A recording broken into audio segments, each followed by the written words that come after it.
And President Biden, meanwhile, is under fire for some of the recipients of his massive grants of clemency last week. Among them, a disgraced Pennsylvania judge, a Ponzi schemer, and a man caught with a trove of child pornography. And the president is hinting at more commutations to come.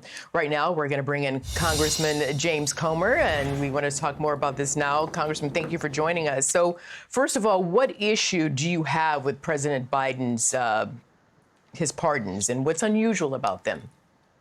Well, it's unusual to pardon your son for a blanket pardon that would extend for over a decade. That's an admission of guilt, and I think our Biden family influence peddling investigation proved that. But everyone in that investigation was focused on Hunter Biden, when in fact, Jim Biden was an equal partner. And we also subpoenaed Jim Biden's bank records. We found lots of questionable transactions and wires and loans where when we brought Jim Biden in for a transcribed interview, he didn't have loan documentation. He admitted he had never paid a penny interest or principal back on them.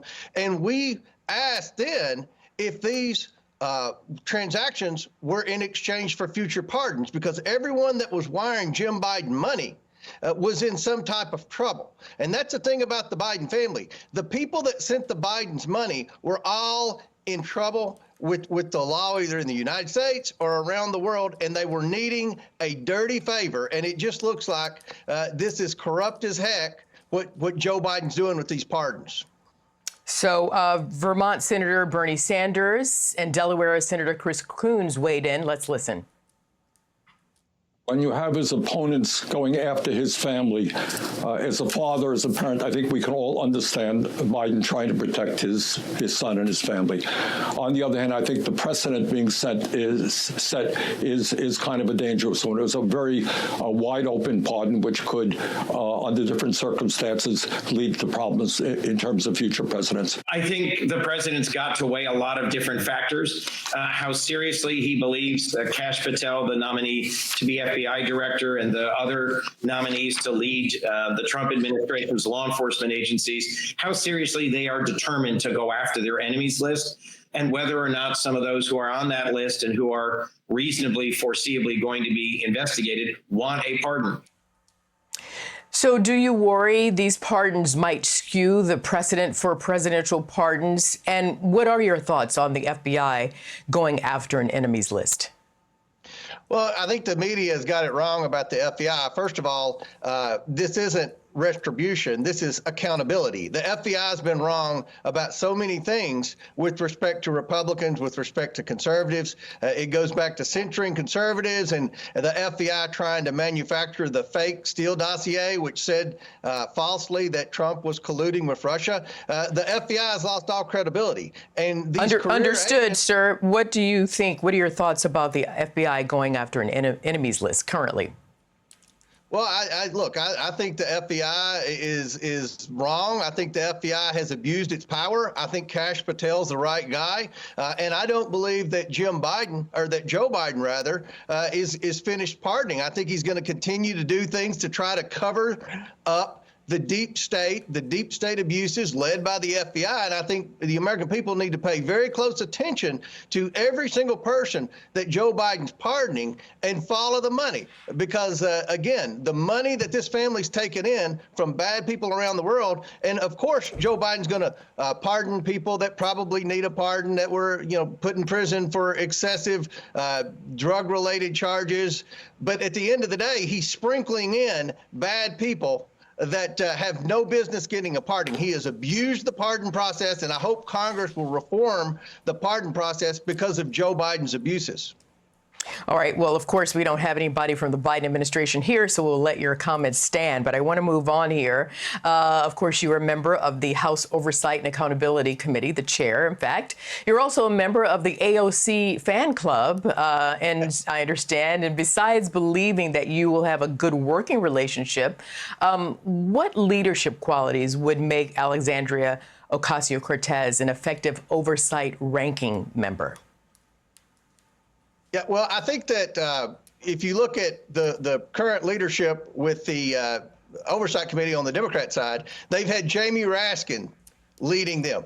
So the Democrats have nowhere to go but up. Jamie Raskin has been wrong. He's had. So then how will AOC make you go up or make the Democrats go up?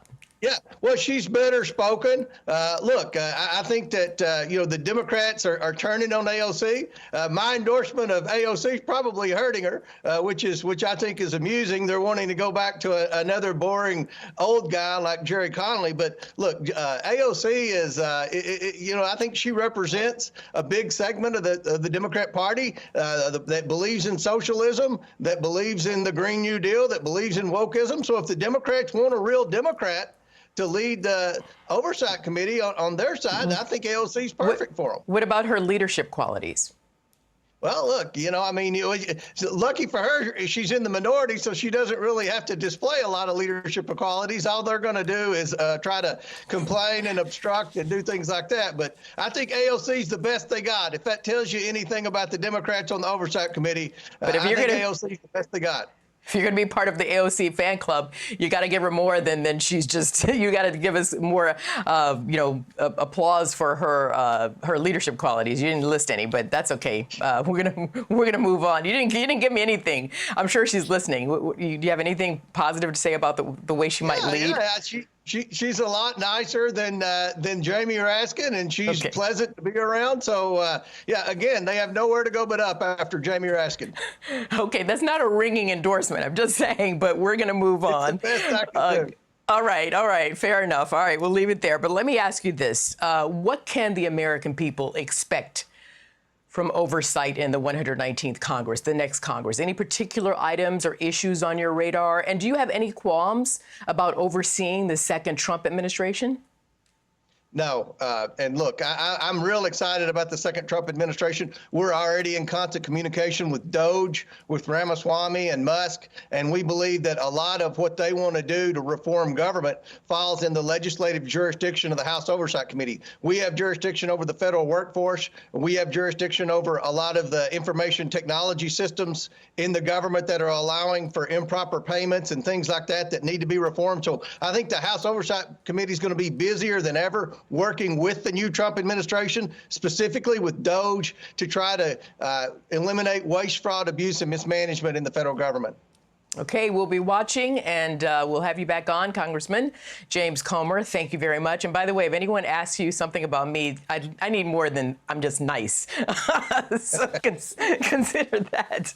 All right. Thank you, sir. Take care. Thank you. Hi, everyone. I'm Brian Kilmeade. I want you to do me a favor. I want you to click to subscribe to the Fox News YouTube page. This is the only way that I know for sure that you're not going to miss any great commentary, any great news bites, any great interviews coming your way on Fox. You can get it all here on YouTube. So subscribe right now.